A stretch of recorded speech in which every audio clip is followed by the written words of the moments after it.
The latest thing was Codex Chaos, which is Hänninen. It's excellent. Well, that's I said earlier on about professionalism.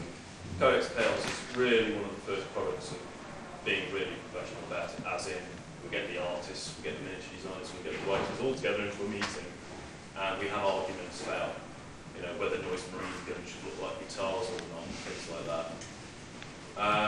And we actually coordinate all of the efforts together, so we produce something that's a lot closer to being fully integrated. So there's three branches to Games Workshop products. There's miniatures, there's writing, and there's art.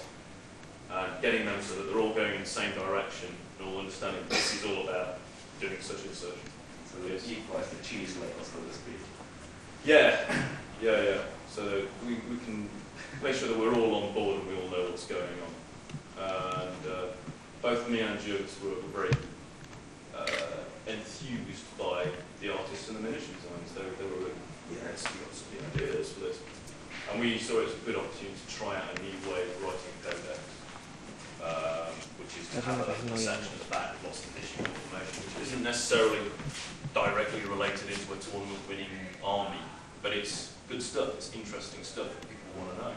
So we took that opportunity to start putting that back into games again, which really harked back to first edition Warhammer 40,000, where you got lots of peripheral information, which wasn't the mainstay of the army list, but was good to have anyway, in an effort to make them clearer and actually get them having a direction to them. That sort of stuff tends to get shed, that extra baggage was left behind for a while. But now we're happy that we can actually put it back in again without detracting or confusing the main thrust of what we're writing about. So a question on saying something. Why not include the cultists in the competition armies? Because we didn't have time to test them out properly. To enhance chaos armies, I mean, they should be different, not just marine armies. I mean, there is a bunch of trader legion, but in any case, they should be different. They should be able to take that War Spider exarch from Elder, steal it from them. You want it all, do you? In the old Warhammer 40k, you could have one single miniature from an army turn into chaos. It was cool. You could convert the miniatures and the problem we found with chaos armies when we looked at them at tournaments and the ones people had made is that they were just a random assortment of figures. They were too chaotic, if you will. Yeah. There was no thrust to them. There wasn't an overall army look or an army feel. Yes, but it looks crap at the end of the day. And it's also impossible to make a miniatures range for to back it up. So we decided that we needed to give a bit of focus to the army. And we decided the best thing to focus on, because everybody had them in their armies, was Chaos Space Marines. I still would enjoy the other aspects of chaos as well. Well, there's nothing to stop you introducing those, but trying to do that and make it so that it's balanced for a tournament, well, it's impossible, really. The bigger the choice people have, the more ways they can create some monster Frankenstein army which will defeat everything it comes across, especially in a tournament where you're only playing somebody in one-off games. Because if you play someone regularly, then you go, he's going to use that War Spider Exarch again, I'll have something ready for it this time. If you're playing somebody one-off in a tournament, then they've got no chance. What's this? War Spider Exarch? What? Was this related? Oh no, I'm dead! And that's the end of that. Generally, that's not really good deal, or what hell is that? Rain. Spent 3 rounds shooting. How come you give the demon princes so high characteristics? To show that they're ultra powerful creatures. 18 wounds is quite a lot. Really. Yes. 18. Yes. Jesus. I didn't read that part yet. It's not going to die easily, really. No, well, these are demon princes, you know. These are creatures, these are entities that rule over entire worlds. And to make that clear to people, to actually ram that home, look, these are absolute monsters, they're demigods, quite literally. We decided to break some of the normal rules that we have, because they're also manifestations of creatures which aren't normal physical things. They're not bound by natural laws. So we thought it'd be a good opportunity to really go completely over the top and show how extreme a special character, because that's what they are, can be.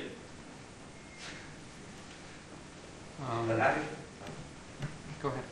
Addition was, I think it was, in my opinion, very good. It was added, but I think I'm going to have a hard time convincing my opponent. Let's use these supplement rules. I wish to use these demon princes. I don't think so. It's not tournament legal. Sorry. Well, hence I'm imprisoned in Terminator armor and studying my opponents. Yeah, which is after all what he has to draw on as well.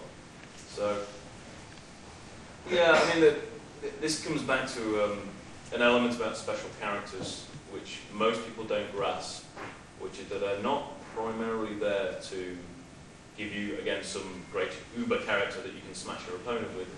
We use them as an opportunity to take an individual. We've written all about a race or a particular chapter, but it's a chance to take an individual and say, well, how does that apply to this person? Yeah? We talk about having Chaos Lords. What's one of those like? Yeah, we've got a stat line in the army list, sure, but that doesn't tell you anything at all about how you should perceive them, what they should be like, what kind of history they should have. So that's mainly why we do special characters, is so that we can really illuminate, spotlight a particular area of the army, a particular worshipper of a Chaos God, and give us the words in the Chaos Codex. And say, like this, guys, you know, now get out there and make up your own. Demon Princes, same sort of thing. It's purely there to illuminate what a Demon Prince is like. It's not saying these are the only Demon Princes, or, you know, you must use these in your tournament armies to win. It's saying, well, just so you know, in terms of Warhammer 40,000, this is what a Demon Prince is like. God, it's scary, isn't it? One little question which kind of annoys me always. Why do greater demons have greater ballistic skill than weapon skill? They don't have any weapons. Why greater? Why not even equal? A lot of it's traditional because we try and keep the same stat lines for creatures if we can.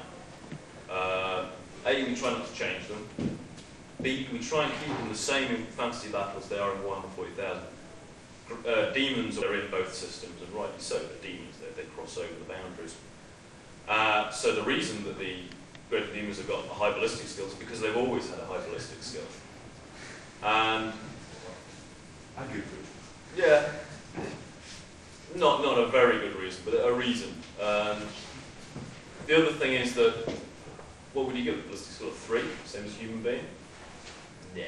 Ballistic skill of nothing? They can never use anything at a range? Nah. So you make it higher. Because if you just lower a statistic to 0 because they don't need it, it also starts to skew the points cost of the creature quite a lot. And it looks weird as well. When it goes, you know, 9, 10, 0, 7, 7, 7, 7, all this sort of stuff. It looks like rather odd. And it look order change. Change of waist, look at it. Cool, nice claws, not a lot of weapons, doesn't throw harsh language or anything. But still, it's better to use, if it could throw rocks or anything, it would be better. Yeah. Or eat. I was wondering how much player testing you do, because it's a game where people compete and the army should be like pretty balanced. Do you play a lot before release? We try to play as much as we can, and we try to get other people to play with stuff as well. So you not people outside of the, no, not people outside the studio. We've tried using external playtesters before, but because we run on a tight schedule, I mean, Codex Chaos, written in 13 weeks, yeah? Of which the first 3 or 4 weeks you're going to spend getting the groundwork laid, doing the initial army list, maybe having a few little games yourself. So by the time you've got something you could send to somebody else, you've got 9 weeks left to play with. In our experience, if you send something out to playtesters, they don't get back to you for 3 months. By that time, it's printed, it's in the shops, it's way too late. So we play amongst ourselves, we get people at the studio to play. We have a games night every Thursday night, there's a club at the studio. And we encourage people, we give people who work at the studio army lists. We do the same at the factory. We give out copies of new material out there and say, you know, play with this, see how you get on. Because it's often really useful to get someone to play who isn't immediately under your gaze. You know, as soon as they get off into a corner somewhere, they'll do things that you never even thought was possible with the list. And we, as we go along, carrying on writing away, we keep getting this feedback and we try and incorporate that. But a lot of balancing it, apart from doing direct playtesting, comes down to purely experience. After a while, you can write something and you go, that's way too good, or that's way too bad. And you try and get things on the right sort of pitch. You know what tricks there are to alter things, and yet keep them balanced. But you haven't changed anything so far after releasing books? We try to avoid that because if we wanted to change something in the book, we do all the time. There are errors that are actually done in the printing process. There's one in Codex Chaos, Space Marine Dreadnought, Chaos Space Marine Dreadnought. It says the heavy plasma gun is a move or fire weapon. It's not, it's on a Dreadnought. But there's nothing we can do about that. Or there may be some quirk in the rules that we'd like to just curtail and stop people exploiting it. But the thing is, how do we communicate that to people? You know? We've sold over 3,000 copies of Codex Chaos already. Yeah? Unless we ring up everybody at their house and say, oh, you know the Chaos Space Marine Dreadnought data packs? Well, there's a bit that's wrong on it. There's no way of reaching everyone at once and being sure that you've reached everyone at once. I mean, we can put things in White Dwarf, but White Dwarf's around for a month and then it's gone. And in some ways it marks back to that first edition Warhammer 40,000 where you needed a stack of books this big to be able to play the game. And we don't want to put people in that position. Generally, if there's a problem, it's not such a big problem that you have to actually physically change it, and you wait until you do a new edition of it, and then you fix it then. And in the meantime, the people who are really concerned, who will get in touch with you and say, I have found a problem, you tell them the answer.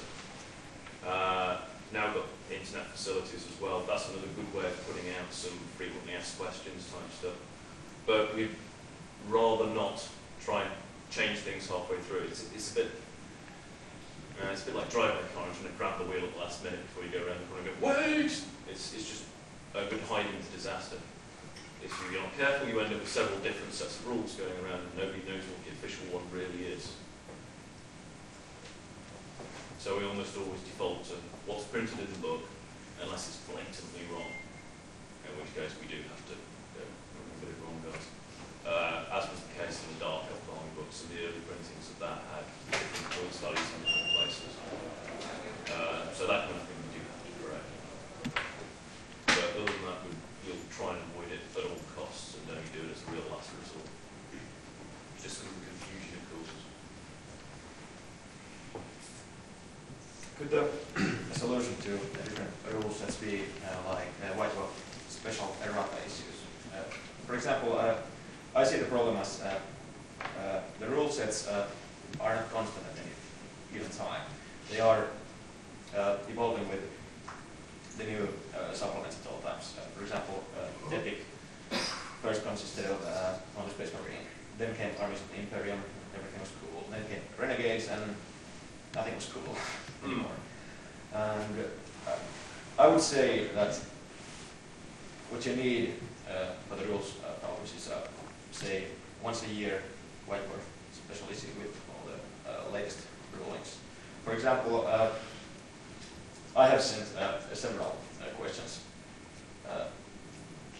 through the Gates of Fenris to you, and none of the answers are official. That's one of the problems. We are gamers, we have no sense of humor. When I came here and tried to play with strangers, mainly it was first rules arguments, and they detract from the fun of the game. And the point being, though, when we do questions and answers in White Dwarf now, but even if we do once a year, do a special, you know, this is the errata for this year, you've got it, they haven't, you're back to square one again, aren't you? You're playing the game, you assume the rules work a certain way, halfway through he pulls out the errata edition. Oh no, it's out this month! You're still back to square one. You know? Once a year, for example, every January you would come, and most of the people would know it. And we wouldn't. Well, they aren't following the data. And a good commander always keeps his troops up to date. You could make Well, more I money. argue that simply by watching the Q&A sessions, looking on Gates Defenders, you're keeping up to date that way anyway. Whose benefit is it for? Is it for yours or is it for someone else's? You know, apart from anything else, you've got to consider someone who's coming fairly fresh into the hobby. Yeah, they've just bought their first rule set. They've just bought their first army. Oh, have you got the errata for last year? What? What errata for last year? Oh, there'll be another one in 2 months, you know. Oh God, what have I got myself into? You know, it's very daunting for them. And most of the stuff that'll be in there are things they'll never run across. You know, we're talking about things where you played for years and years and years, and you're really interested in that strict definition. We need to know because if I use my Doom Weavers in combination with Psychic Lock, does it destroy the Titan? Because that's a trick you've picked up in playing for years. And it's only the minority of players that actually play to that very, very, very, very strong, high level of gaming. Yeah?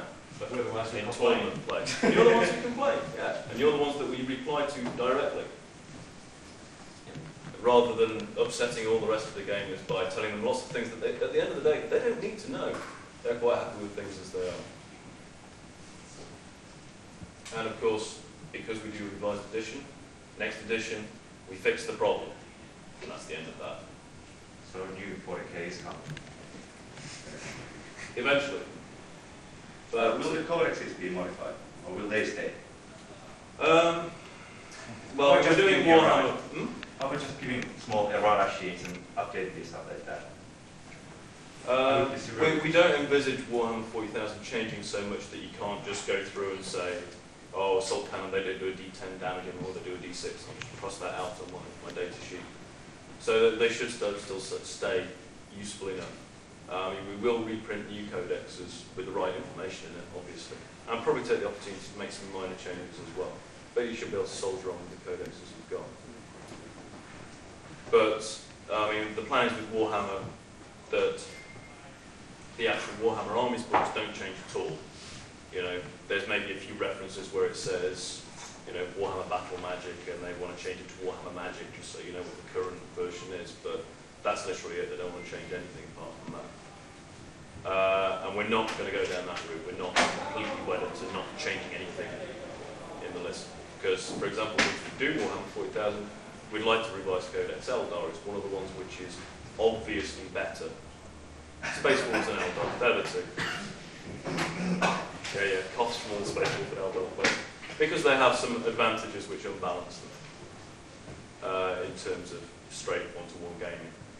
But, conversely, when we do the next Warhammer 40,000, we want to go away from the idea that the only way you can play is using mission cards and fighting each other with 1,500 points aside, bash, bash, bash. We'd rather put in some Necromunda-style scenarios in there, as I discussed earlier on, to do with Warhammer, where you have a last stand scenario, you have an ambush scenario, all the rest of it. We'd rather diversify it that way. And get away from the idea that the only way that you can play is to win, knock down, drag out fights. Basically to take it back towards the more role-playing side of it, because a lot of people like to put that into their games anyway. And at the moment, we don't have the facilities to do that. They have to do a lot of work on their own if they're going to achieve that game.